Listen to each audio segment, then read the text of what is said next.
ജീവിതത്തിൽ ചിലർ പറഞ്ഞാൽ ഞാൻ കേട്ടിട്ടുണ്ട്, വർഷങ്ങൾ കടന്നു പോയത് അറിഞ്ഞിട്ടില്ല, മാസങ്ങൾ കടന്നു പോയത് അറിഞ്ഞിട്ടില്ല, എത്ര പെട്ടെന്നാണ് ഇത്രയും ദിവസമായത് എന്നൊക്കെ. പക്ഷേ എൻ്റെ ലൈഫിൽ വെച്ച് നോക്കുമ്പോൾ ചില ദിവസങ്ങൾ കടന്നു പോകാൻ ഭയങ്കര ബുദ്ധിമുട്ടാണ് കേട്ടോ. അതായത് ഇല്ലാത്ത ഓവർ തിങ്കിങ്ങും അതുപോലെ ഒരു പ്രഷറും മെൻ്റൽ പ്രഷറും ഫിസിക്കലായിട്ടുള്ള പ്രശ്നങ്ങളും എല്ലാം കൂടി ആയിട്ട് ആ സമയത്തുള്ള ഒരു ഒളിച്ചോട്ടം പോലെയാണ് ഞാൻ ഏതെങ്കിലും ഡിസ്ട്രിക്റ്റിലേക്ക് അങ്ങോട്ടും ഇങ്ങോട്ടൊക്കെ മാറും. വെറുതെ വീട്ടിലിരിക്കുമ്പോൾ ഇപ്പോൾ ജോലിയും കൂടി നഷ്ടപ്പെട്ടപ്പോൾ ഭയങ്കര ഡിപ്രസ്ഡ് ആണ്.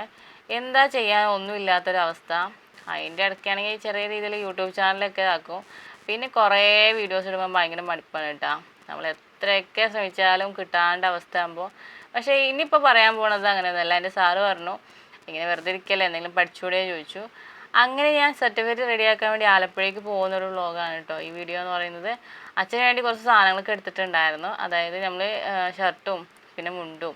കുറേ മാസങ്ങളായിട്ടുണ്ട് ഞാൻ അങ്ങോട്ടൊക്കെ പോയിട്ട്.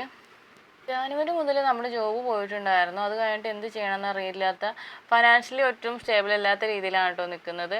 അതിൻ്റെ വിശേഷം പിന്നെ പറയാം. ബോംബെയിൽ പോയതിന് ശേഷം നമ്മുടെ ജോബ് പോയ കഥയൊക്കെ. നമ്മളിപ്പോൾ പോകുന്നത് സർട്ടിഫിക്കറ്റ് റെഡിയാക്കാനാണെങ്കിലും സർട്ടിഫിക്കറ്റ് റെഡി ആവോ ഇല്ലയോ എന്നുള്ളത് പോലും ഇതില്ല കേട്ടോ. ജാതി സർട്ടിഫിക്കറ്റും വരുമാന സർട്ടിഫിക്കറ്റും എല്ലാം എടുക്കാനുണ്ടായിരുന്നു. അപ്പോൾ അപേക്ഷയായി കൊടുക്കുകയാണെങ്കിൽ നമുക്ക് 2-3 ദിവസം എടുക്കുമല്ലോ എന്ന് വിചാരിച്ചിട്ട് പിറ്റേ ദിവസം എനിക്ക് അത് നമ്മുടെ അയക്കാനുള്ളതായിരുന്നു ഓൺലൈനായിട്ട്. അപ്പോൾ അതിൻ്റെ ഒരു ടെൻഷനും കാര്യങ്ങളൊക്കെ ഉണ്ട് കേട്ടോ. അപ്പോൾ ഞാൻ പഠിച്ചതൊക്കെ ആണെങ്കിലും യാതൊരു ബന്ധമില്ലാത്തതാണ് ഫ്യൂച്ചറിലേക്ക് വീണ്ടും പഠിച്ചുകൊണ്ടിരിക്കുന്നത്. അതായത് ഞാൻ കൊമേഴ്സ് ആയിരുന്നു പഠിച്ചത്. അതിനുശേഷം ഞാനിപ്പോൾ PG എടുക്കുന്നത് MA സോഷ്യോളജിയാണ് കേട്ടോ. അപ്പോൾ അതിൻ്റേതായ ഒരു പ്രഷറും എന്താ സബ്ജക്റ്റ് എന്ന് അറിയില്ലാത്തതിൻ്റെ ഒരു ബേസിക് ഇല്ലാത്തതിൻ്റെ ഒരു പ്രശ്നം കാര്യങ്ങളൊക്കെ ഉണ്ട്. അങ്ങനെ എന്തൊക്കെയോ ചിന്തിച്ച് ഞാൻ എവിടേക്കോ എത്തിയിട്ടുണ്ട് കേട്ടോ. അങ്ങനെ നമ്മൾ ചേർത്തല റെയിൽവേ സ്റ്റേഷനിലെത്തി. ഇവിടെ നിന്ന് നമ്മൾ കുറച്ചും കൂടി പോകാനുണ്ട് കേട്ടോ. അപ്പോൾ ശരിക്കും പറഞ്ഞാൽ അവിടെ വഴിയൊക്കെ പോയപ്പോൾ ചെറുതായിട്ടൊരു കൺഫ്യൂഷൻ ആയിട്ടുണ്ടായിരുന്നു. കാരണം റോഡൊക്കെ മാറിപ്പോയത് പോലെയൊക്കെ തോന്നുക. നമ്മൾ വികസനം കൂടിയിട്ട് ഇപ്പോൾ മനസ്സിലാവണില്ല എവിടെയൊക്കെയാണെന്നുള്ളത്. ചെറുതായിട്ട് വഴി തെറ്റിയ പോലെ എനിക്ക് തോന്നുന്നുണ്ടായിരുന്നു കേട്ടോ. സാധാരണ ഞാൻ ആലപ്പുഴയ്ക്ക് പോയിട്ട് ആലപ്പുഴയിൽ നിന്ന് അവിടെ നിന്നിട്ട് മാരരിക്കുളത്തേക്ക് പാസഞ്ചറാണ് കയറാറുള്ളത്. പക്ഷേ എങ്ങനെയൊക്കെയോ ആരോടൊക്കെയോ ചോദിച്ചിട്ട് നമ്മൾ ടിക്കറ്റൊക്കെ എടുത്തിട്ടുണ്ട്. ഏതോ ഒരു ബസ്സിൻ്റെ അകത്ത് കയറിയിട്ടാണ്. നമ്മൾ മാരരിക്കുളത്തേക്കുള്ള വണ്ടിയാണ് കയറിയതെങ്കിലും നമ്മൾ വേറെ റൂട്ടിൽ കൂടിയാണ് പോയതെന്നുള്ളത് കുറച്ച് കഴിഞ്ഞപ്പോഴാണ് മനസ്സിലായത്. ഇത് അർത്തിങ്കപ്പള്ളിയിലായിരുന്നു കേട്ടോ. അർത്തിങ്കപ്പള്ളി വഴി പോവുകയാണെങ്കിൽ നമുക്ക് നമ്മുടെ വീട്ടിലേക്ക് കുറേ നടക്കാനൊക്കെ ഉണ്ട്. അത് ഞാൻ അറിയില്ലായിരുന്നു അർത്തിങ്കപ്പള്ളി വഴിയാണ് പോണേന്നുള്ളത്. പിന്നെ അവിടെ നിന്ന് നമുക്ക് ഓട്ടോയ്ക്ക് പോകാനാണെങ്കിൽ എൻ്റെ കയ്യിൽ വണ്ടിക്കൂലിയില്ല ഗെയ്സ്. പിന്നെ ലിഫ്റ്റൊക്കെ അടിച്ച് പോകാമെന്നൊക്കെ ഒരു പ്ലാനിൽ അങ്ങനെ പോയി. ഇതൊക്കെ ഞാൻ പണ്ട് പഠിച്ച സ്കൂളാണ് കേട്ടോ. സെൻറ്റ് ആസ്റ്റേഴ്സ് സ്കൂളാണ്. നമ്മളിവിടെ ഇറങ്ങിയിട്ടുണ്ട്. നമ്മൾ അതിന് ശേഷം നമ്മൾ നടന്നുകൊണ്ടിരിക്കുകയാണ് കേട്ടോ. അങ്ങനെ നടന്ന് നമ്മൾ മാരരിക്കുളം അമ്പലം വരെ എത്തിയിട്ടുണ്ടായിരുന്നു. നമ്മൾ ഈ ശിവക്ഷേത്രത്തിൻ്റെ അടുത്താണ് കേട്ടോ നമ്മുടെ വീട്. ഇത് കുറച്ച് ഫേമസ് ആയിട്ടുള്ളൊരു ടെമ്പിളാണ്. അങ്ങനെ സർട്ടിഫിക്കറ്റ് റെഡിയാക്കാനുള്ള അപേക്ഷ കാര്യങ്ങളൊക്കെ എഴുതിയിട്ട് നമ്മൾ വില്ലേജിൽ എത്തിയിട്ടുണ്ടായിരുന്നു. വില്ലേജിൽ നിന്ന് നേരെ അവിടുന്ന് സർട്ടിഫിക്കറ്റ് റെഡിയാക്കി വിട്ട് നമ്മളൊരു 3-3:30 ആയി കഴിഞ്ഞപ്പോൾ അച്ഛനെ വിളിച്ചിട്ട് നേരെ നമ്മൾ താലൂക്കിലേക്കാണ് കേട്ടോ പോണത്. അപ്പോൾ വരുമാന സർട്ടിഫിക്കറ്റും ജാതി സർട്ടിഫിക്കറ്റും ഉണ്ടെങ്കിൽ മാത്രമേ നമുക്ക് സ്കോളർഷിപ്പ് എന്തെങ്കിലും കിട്ടുള്ളൂ. അപ്പോൾ സ്കോളർഷിപ്പിൻ്റെ എക്സാമാണ് നമ്മൾ എഴുതി കഴിഞ്ഞാൽ എനിക്ക് ഫൈനാൻഷ്യലി അത്രയ്ക്കും അധികം പ്രശ്നങ്ങൾ വരില്ല. അപ്പോൾ അതുകൊണ്ടാണ് കേട്ടോ നമ്മളത് ശരിയാക്കാൻ വേണ്ടി പോണത്.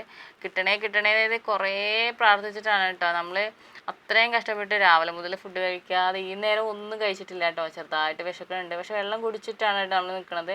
വീട്ടിൽ പോയിന് ഫുഡൊക്കെ കഴിച്ച് വരുമ്പോൾ തന്നെ വീണ്ടും ലേറ്റാവും. ഇതിൽ കയറുവാണെങ്കിൽ എങ്ങനെ പോയാലും ഒരു 10-15 മിനിറ്റെങ്കിലും മിനിമം എടുക്കും. അതുകൊണ്ട് നമ്മൾ ആ ഒരു ടൈം കൂടി വേസ്റ്റ് ആക്കണ്ടല്ലോ എന്ന് വിചാരിച്ചിട്ട് നേരെ പോവാണ് കേട്ടോ. അപ്പോൾ ഓഫീസിൽ തന്നെ പറഞ്ഞിട്ടുണ്ടായിരുന്നു ഉച്ച കഴിഞ്ഞിട്ട് അങ്ങനെ അധികം ഉണ്ടാവില്ല, എന്നാലും ചെന്ന് നോക്കുമെന്ന് പറഞ്ഞിട്ടാണ് കേട്ടോ. നമ്മളങ്ങനെ കണിച്ചുകുളങ്ങര വരെ എത്തിയിട്ടുണ്ടായിരുന്നു.